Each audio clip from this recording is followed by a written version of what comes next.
Another issue I wanted to ask you about that we're gonna talk about in our blog, which is the waste to energy. Yeah. We've been seeing a big Ah, push in Brazil recently for setting up these waste to energy plants as a solution no, for waste management. no, no. And even in circular economy discussion groups, I've been seeing people defend this. Germany is quoted as an example. So, how do you feel about this? How Yeah, circular yeah. is waste to energy? That's Is it just acceptable under any condition? no, no. There is just a big mafia who defends it. Yeah, for all the incinerators. Yeah, now Germany is donating an incinerator to Shanghai for waste which doesn't burn. They need to add 80 tons of oil a day just to burn it. The same in Mumbai. Yeah, maybe you saw the film Slumdog Millionaire. There were 10,000 people basically sorting the waste. Now they have a big incinerator, a Danish-German incinerator for waste which doesn't burn. It's more a psychological thing. When you are flooded with problems, you just try to get rid of them. And if you cannot really uh, handle it, you at least want to destroy it profoundly. Yeah, it's a human way to deal with things. When you feel insecure, it's in religion. It's a type of religious cleansing process. Yeah, it's way to burn off the evil, to burn witches and whatever. Yeah, there's a psychological thing behind it because waste doesn't burn when you take plastic and paper out of it. Yeah, there's no way, and you lose all the materials which should really go back into the biosphere or the technosphere. And the cities which have incinerators here have the highest level of waste. Yeah, there's Cologne, for example, has 3 times more waste than a town next to Frankfurt, Aschaffenburg. Yeah, 3 times more per capita in the same country. Yeah, because they desperately need to feed these incinerators. Yeah. See you later, incinerator, basically. Yeah. So it's a pseudo-religious habit, but there is no waste to energy because when you burn the stuff, you lose 95% of the energy which was needed to make it. Yeah. So and just these incinerators have negative waste balances. So if you just take when you burn it, actually you have 1/3 of water which you're just evaporating. Yeah.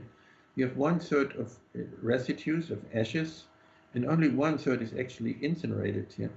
Okay, you can reduce the volume of the whole thing, but actually it doesn't really help you to solve the problem because municipal waste is only 5% of the whole waste stream. Um, so if you burn waste, you need to calculate the incinerator as which you only build to to reduce the waste, yeah, and to get rid of it. But you need to calculate how much waste does it take to build the incinerator and to operate this incinerator. Yeah.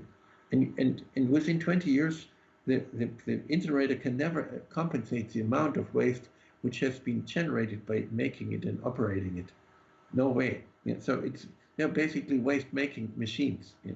But there are some material fractions which are low-weight, thin plastic films, for example, out of polypropylene.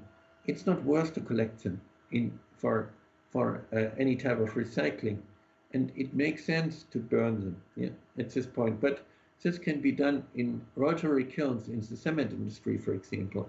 Yeah, and where you need basically the heat, or it might be used even in the gypsum industry, where we talked about in Pernambuco. Yeah, because they really burn wood to make 36 degrees Celsius. The normal thing would be to use the solar heat because it's 40 degrees Celsius nearly the whole year. Yeah? and and it makes far more sense but when you consider to collect all the wood in 100 kilometers around these gypsum plants, yeah, then it might make more sense to use plastic for that purpose to generate the heat out of this. But that's a different thing than mixing all the plastic waste and municipal waste together and then yeah, and burning it. There's no waste to energy actually, no way. Yeah. Yeah. So to not to just if you burn such an aluminum can, compared to recycling, this is 95% of the energy for that. Yeah. So and sure it burns. You can burn aluminum, but does it really make sense? Yeah. Yeah. Yeah, so, but it's stupid. In cradle to cradle there's definitely certain thermal processes, yeah, which make sense to use it. But then the outcome, yeah, if you look at the incinerator, the real thermal outcome, yeah, is minimal because you need a lot of energy just to compensate the nitrous oxides. You need to add ammonia, yeah, for example, to destroy nitrous oxides. That's ridiculous. It's energy intensive. More than 5% of the world energy is used for making ammonia. Yeah. And you now put it into to reduce the nitrous oxides production in incinerators. This doesn't make sense. So just a nitrous oxides filter takes 3 megawatt of energy with a medium-sized incinerator. Yeah. And you need to add this to alter this balance. Yeah. If to just to understand how unimportant municipal waste is actually compared to what we do, we have a copper mill here in Hamburg. They make 4 times more waste with making copper here than all the municipal waste, 4 times than all the municipal waste of Europe here, just with one copper mill. Yeah. The copper recycling rate was never that low in human history because you use smaller and smaller components like electric engines in vehicles, and we don't regain the material anymore. So to look around plastic bags against paper bags is not really help us. It keeps us busy somehow. There's one key element which we need to understand: is that we are romanticizing nature in a lot of cases. Like Prince Charles, we talk about Mother Earth. Yeah? When we do so, we always feel terrible for being on this planet. Yeah? Instead of understanding there's no Mother Earth, it's nature is our partner, our teacher. We can learn endlessly from nature, but we don't need to apologize for being here. This is key to understand. One of the key elements is why companies want to be climate neutral. Yeah. How sick. Has to do with religion. Religion tells you you are evil. In Jewish, it's not really the same strong, but it's still there. But in Islamic and Christian religion, it says you are evil and only God can redeem you. So you cannot be good. You can only be less bad. Yeah.